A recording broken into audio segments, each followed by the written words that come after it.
من مینا جلالی هستم. من هنرمند هستم و مدت 4 سالی که در فرانسه. من مهوش هستم، مهوش شفیعی. از ایران میام. 2 سالی که ایران رو ترک کردم، 1 سالی که داخل فرانسه زندگی میکنم. من در مدتی که در ایران بودم با تمام وجودم سعی و تلاش کردم که تو کارم پیشرفت کنم و تو کارم موفق باشم و برای کشورم مفید باشم، ولی قوانین جمهوری اسلامی به طوری بود که بیشتر بایدها و نبایدهای زیادی درش بود و باعث می شد که ما آزادی عمل نداشته باشیم و این شد که با تمام عشقی که به کشورم داشتم مجبور شدم اونو ترک کنم و برای زندگی تازه به فرانسه بیام. به خاطر خب من داخل ایران ژورنالیست بودم و راجع به محیط زیست و موضوعات اجتماعی کار میکردم.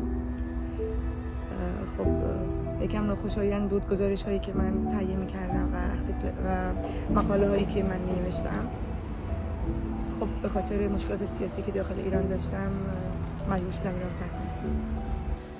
احساس من اینه که قبلا من فکر میکردم فقط من این احساس رو دارم و من این تلاش رو کردم و ناامید شدم. الان متوجه شدم که تمام ایرانی‌ها تقریبا احساسی مثل من دارن و اونا هم از شرایطی که دارن مثلا ناراضی هستن و دچار بی‌عدالتی شدن و الان دیگه واقعا خسته شدن. هر انسانی لیاقت اینو داره که بهش عشق، احترام و آزادی بدن.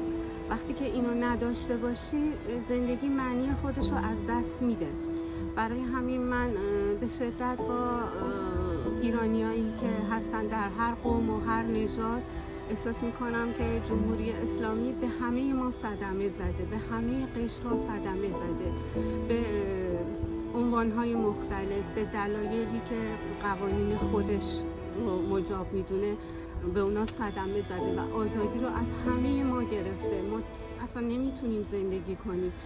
بلوچ صدمه دیده، شاعر صدمه دیده، هر نژاد، هر قوم و الان دیگه بین مرگ و آزادی رو داره انتخاب میکنه. میگه یا آزادی یا دیگه هیچی نمیخواد. خب اتفاقای ناگواری میفته هر روز. ما شاهد اتفاقای خیلی خیلی تلخی هستیم داخل ایران که متاسفانه از تحمل ما خارج هست. تحمل این اتفاقایی که داخل ایران هست خب خیلی خیلی طبیعیه که اونا برای ابتدایی ترین حقوقشون دارن می‌جنگن. ابتدایی ترین حقوق یک انسان که اون دوست داره آزاد زندگی کنه بدون که به کسی آسیب بزنه و اونها این حق رو ندارن که آزاد زندگی کنن و الان بیدار شدن مردم. یعنی مردم خیلی وقت مردم ایران که بیدار شدن، اما اتفاق مهسا تنها یک بهانه بود که اینها خودشون رو خالی کنن و دنبال آزادی باشن. چون که دیروز نوبت مهسا بوده، فردا نوبت خواهر منه، پس فردا نوبت دیگران خواهد بود و فرقی نمیکنه چه مهسا، چه خواهر من، چه مردم ایران. ما هر جای دنیا که باشیم یک ایرانی هستیم و متاسفم برای این اتفاقا و امیدوارم که همه چیز خوب بشه برای مردم ایران.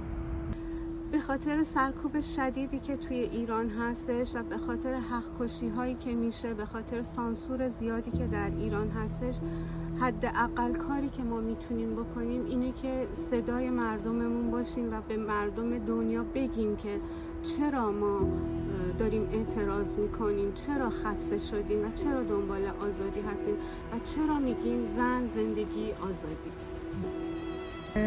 خوشحال میشم که عکس‌ها و کلیپ‌هایی که مربوط به الان امروز ایران هست بیشتر پخش بشه و مردم ببینن. گرچه تمام دنیا دیده ولی باز هم مردم ببینن و بفهمن که داخل ایران چه اتفاقی میفته و خارج از سیاست، خارج از ارتباط‌های دیگه به انسانیت فکر کنن و به داد مردم ایران برسن.